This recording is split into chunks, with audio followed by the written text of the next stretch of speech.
Welcome to another episode of the Inside Rip. Today's guest, Jennifer Mercedes, who has covered Major League Baseball for over a decade and will be covering the World Baseball Classic. And she talked to us today about players to watch for this upcoming tournament, why the tournament is so important, and how this tournament can affect a player's career long term. Don't forget, like and subscribe. And without further ado, Jennifer, you have been around the game for many, many years.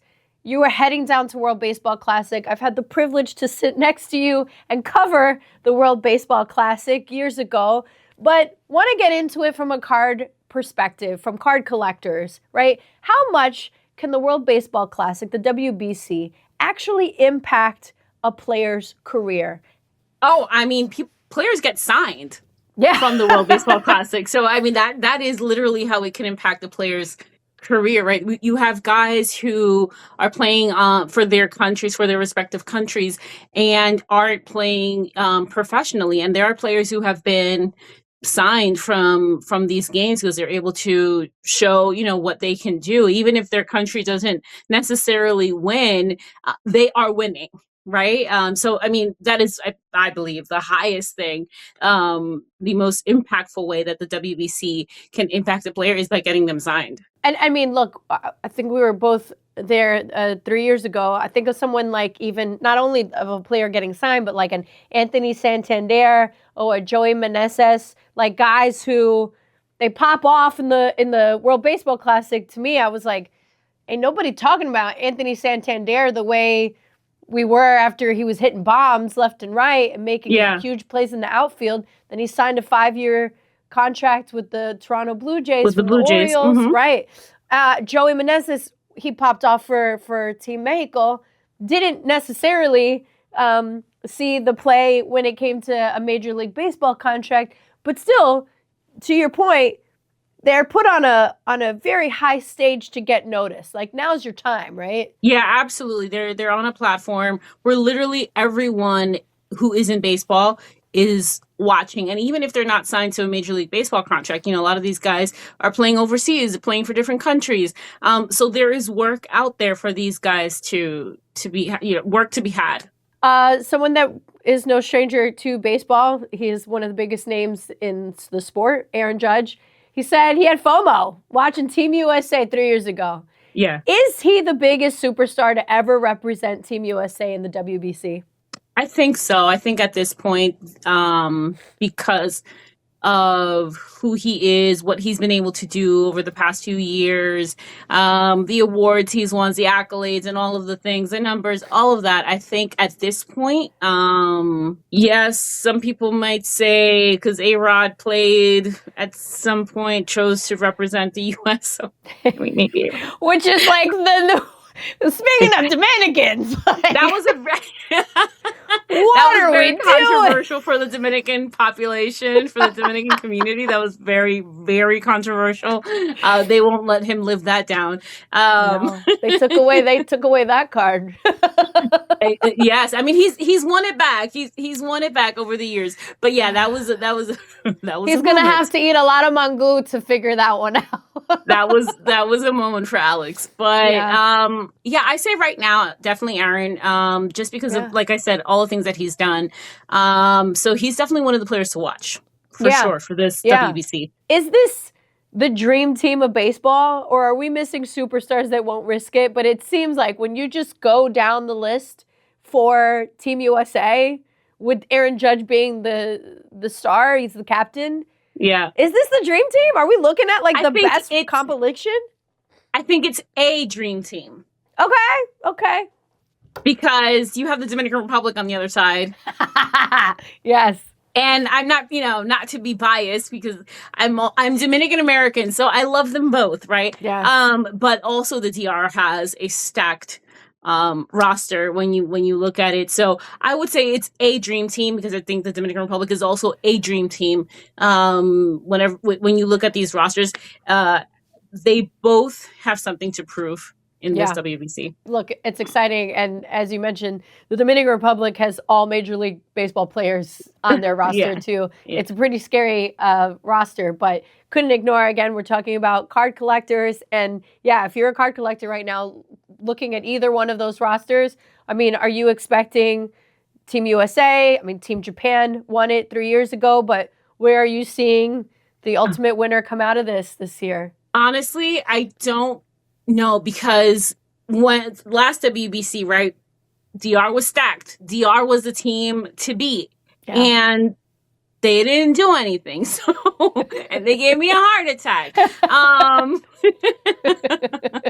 So honestly, it's like we always say, right? Like baseball, anything can happen. The team that can have all the names can really not perform well. But you're also playing against all of these teams. Like somebody like Nicaragua is a team that can surprise you. I think they surprised a lot of people in the last WBC. Then you have Dusty Baker as their manager, somebody with so much experience. That matters, right? So I think Nicaragua is a team that can upset some other teams in this WBC. It is for at least for Pool D. Let's say, talking about Miami, where I'm going to be, it's the DR's classic to lose.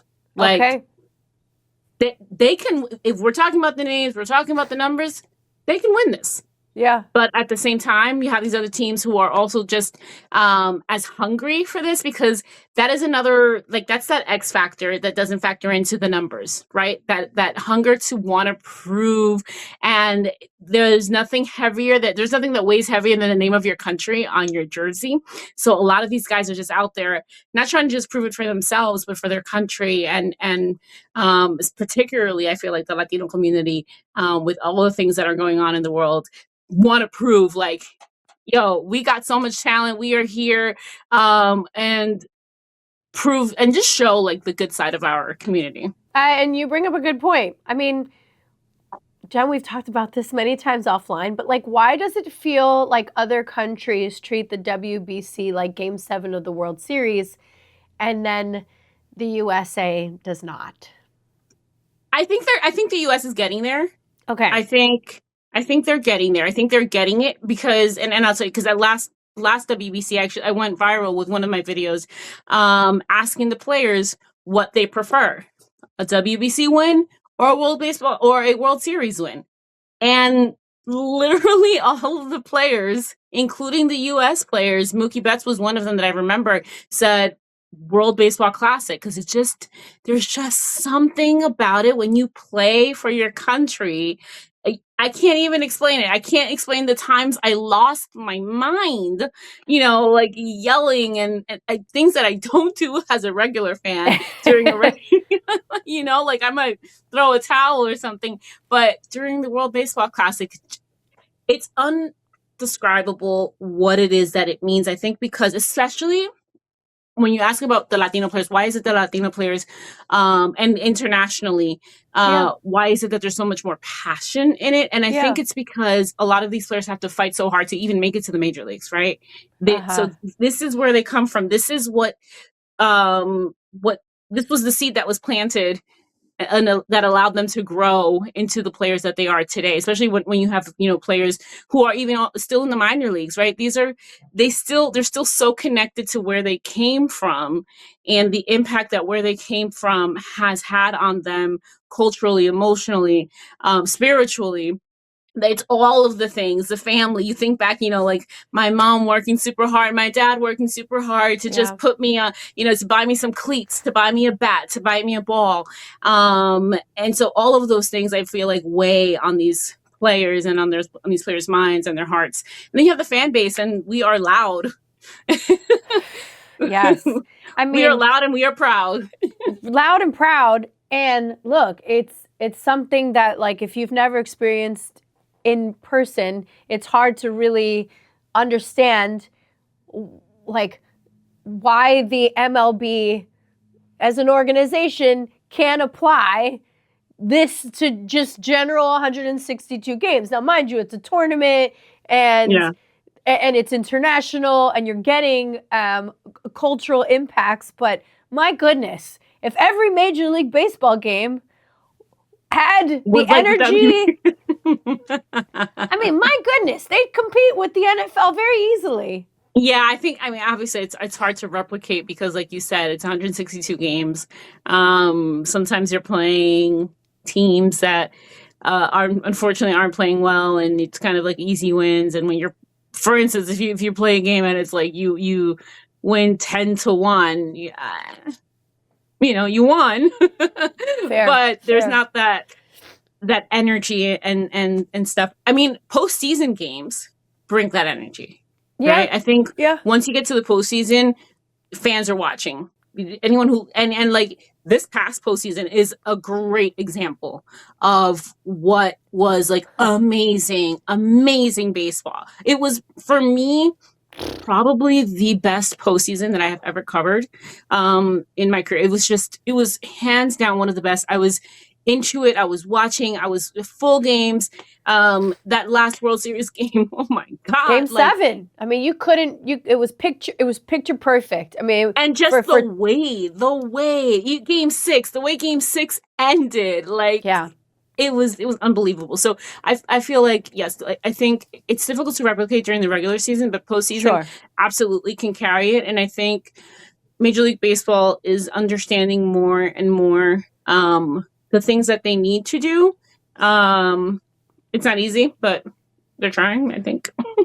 Well, it's interesting because then in 2028, baseball returns to the Olympics. Then what do you say is the bigger stage, WBC or an Olympic gold? It's hard, right? Because I think, baseball was in the last Olympic. The last Olympics. They cut it out once, and now it's returning. Yeah, so and the guys had a gap year. Yeah, I think every athlete wants to win an Olympic gold medal or an Olympic medal. I think anybody who's a competitive athlete would love to win an Olympic or participate in the Olympics. And I think there's the history behind it, just the what it means to be an Olympic athlete in any sport. So just because of that alone, I think the Olympic stage is a bigger stage. Now, the problem comes in with Major League Baseball that Olympics clash when teams are playing. Like, so who do you send? You can't really, I mean, you can send your stars. The NBA does, right? Yeah. I know it doesn't clash with this. Like, it's a season thing. So it's like, well, what do? Do you want a dream team like the NBA has had, right? And how, look at hockey right now, what the women's team did. Mention the women's team. But like just and the men's team as well, obviously, winning gold back to back. But to see what these athletes do, I think the U.S. players, the Major League Baseball players, obviously would love to participate. They don't get the opportunity to. They just don't get the opportunity to. Right. I think Major League Baseball has to figure that out. Is it irresponsible for elite players to play in the WBC? Is it irresponsible? Mm-hmm. No, absolutely not. Not in my opinion, it is not irresponsible for players. I think if Major League Baseball created this tournament for a reason. Yes. Because they want the best of the best to be out there playing. It is not because they wanted to waste everyone's time and waste money on this huge spectacle where they're playing in different cities and different countries. Mm-hmm. If they do this, it's because they want this to be an enormous tournament. They want this to be World Cup. Yeah, right. And this comes from Major League Baseball, by the way. Yes, this wasn't the players that created this. This was Major League Baseball that literally created this. So if Major League Baseball created this is what they want, then they need to put their money where their mouth is and figure it out, because I am sure that they can. It's just, they're a multi-billion-dollar entity. Figure it out. They're doing just fine. Here's an interesting nugget then to ask you. If Major League Baseball wants to make this the best tournament, support players, should the WBC be moved to after the World Series? Should it be right after World Series? Yeah, just for timing wise, do you think that might be an alternative? Because they're like, well, it's disrupting with the team and spring training. We can get into that aside, but maybe moving it to right after World Series, most of the players are rested outside of the ones that are Yeah, I playing in think the that's the only actual thing, right? game. Like the only caveat is if you have players that were in the World Series, that were in the postseason. Some players might, especially pitchers, right? Yeah. That's where it gets kind of tricky. But let's say World Series ends beginning of November, end of October, Yeah. maybe in January Yeah. I mean, look, you instead of could even do March. that those 2 weeks so you're not competing with the NFL. You could do Yeah, it between the playoffs and Super Bowl. There's that yeah, weird 2 week period where people are like, I don't know what to do. yeah. I So don't know what to maybe watch exactly. but maybe that Yeah, messes up a training schedule. I don't know. Like, just would love to yeah. get your I thoughts. mean, I also, I'm not that spring training is not important, but like it's important for players to get ready. But if they're playing WBC, they're getting ready and they're getting game ready. Like they're seeing live pitching. And a lot of these players are already either playing in the winter leagues. They've been working out. They're doing all of the things that they need to do. Mm-hmm. So I don't know. So to that question, does the WBC give hitters an edge heading into the season, you think? I think so. Yeah. I think especially players who take a little bit longer to get ready. Like for instance, somebody like Juan Soto, I think, and and then you can see like both sides to it, right? Like he's a player I believe that takes a little bit longer to get into his rhythm of things. Mm-hmm. And then like once he's in the pocket, he is who Juan Soto is. He is this like amazing hitter, right? And I think he's someone who definitely can benefit from WBC. And then I also think that he's someone that can be attacked at WBC because it's like, oh, wait, he's not hitting the ball. He's not doing what we were expecting him to do. But it's like, yeah, but this is who he is as a player. Like it takes him a little bit of time to get into the motion, to get into the rhythm of things. I'm not sure what his, I mean, I know he's been obviously working out and trying to keep hot and stuff like that in the DR, practicing and all the things. So live pitching is live pitching. Very different. Yeah, exactly. Live pitching is live pitching. Hopefully he comes, to this WBC ready, just, physically and mentally and all the things that it takes. But like I said, I do believe that WBC gives hitters, an edge, specifically to hitters that need a little bit more time to just that warm up in March. Yeah. That's an interesting perspective because I'll ask you then, like, who are your 5 must-watch players? And give me why they each have something to prove. It helps to have some context to a Juan Soto. People are going to go, oh, man, he's going to have a terrible season because of his performance at WBC. We don't know yet. But, hey, he might have an incredible season because he got to warm up during this tournament. Yeah. I mean, obviously Juan Soto is one of those players that he's one of the top 5. Okay. Yes, he is a top player to watch. Shohei Ohtani is a player that everyone is going to be watching. Everyone is going to be looking for because he is who he is, right? I think from the U.S., some of the pitchers, Skeens, because the players who have won it all, have done all the things this past season, you want to see how they come and how if they're good. I believe if they're good in this WBC, then I think they will be great during their regular season. Jen, who are 1 or 2 breakout stars that we'll be talking about in April because of what they do in March? I think when we're talking about Team Puerto Rico, Edwin Arroyo is going to be their shortstop because of all the, like we were talking about before, players who couldn't play because they couldn't get insured. They have tapped into this young prospect who I believe ranked 8th in the Cincinnati Reds prospect lineup thing that you call it. They're top prospects. Yeah, he's a top prospect in the Cincinnati Reds organization. Like we said, these are the moments when you can break out and you can be a star. I think another player that will be looked at heavily is Drew Jones, who's going to be playing for the Netherlands. That is Andrew Jones, Hall of Fame, Andrew Jones' son, right?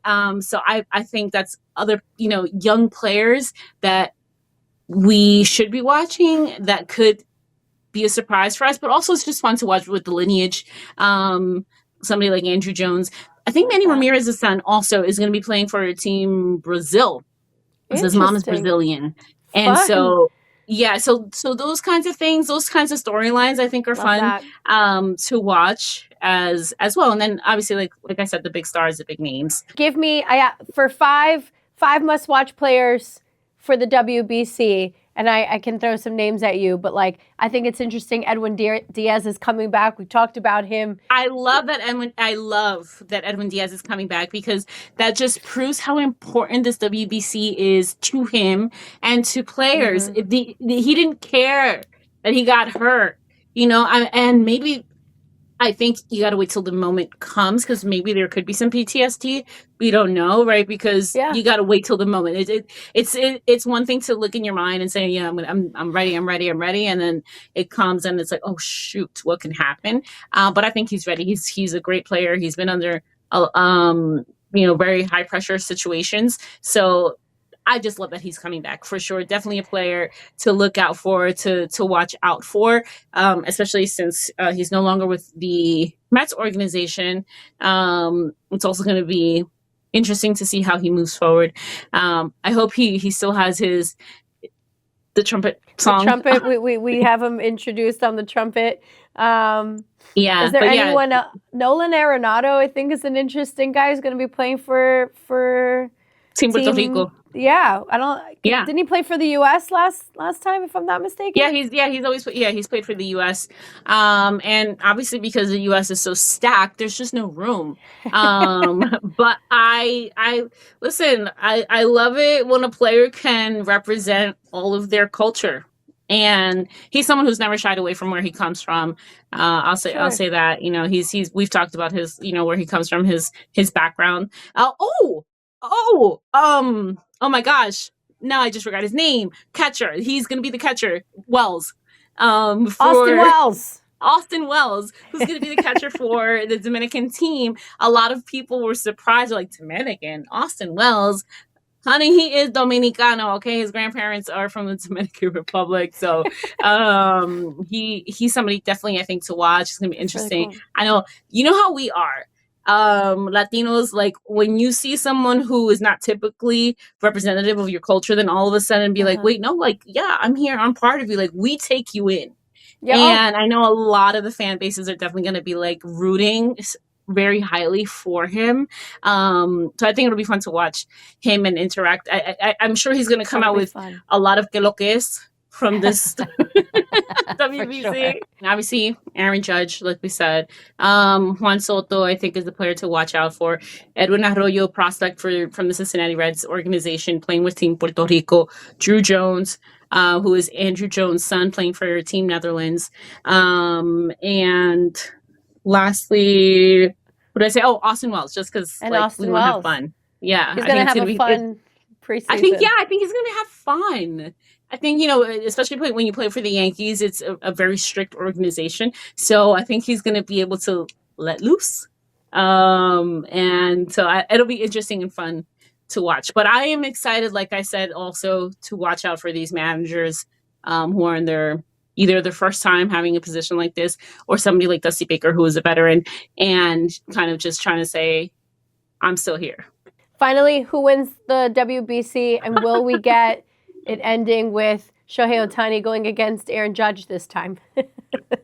I think Japan is definitely, they're always like in the mix. So I think Japan, but I am going to be biased and I am going to say República Dominicana. Okay? They're going to win. Yeah. They're going to win. Okay? You got to manifest it. You got to put it out there. I love it. So I'm going to say Dominican Republic is going to win.